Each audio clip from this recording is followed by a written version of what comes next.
Level 4, Pre-Elementary. Goldilocks and the Three Bears. One sunny morning, Goldilocks walked through the forest. She saw a small house and knocked on the door. Nobody was home, so she stepped inside.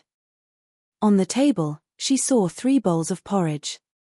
She tried the big bowl, it was too hot. She tried the middle bowl, it was too cold. She tried the little bowl, it was just right. She ate it all. Next, she saw 3 chairs. The big one was too hard. The middle one was too soft. The little chair was just right, but when she sat down, it broke. Then she went upstairs and saw 3 beds.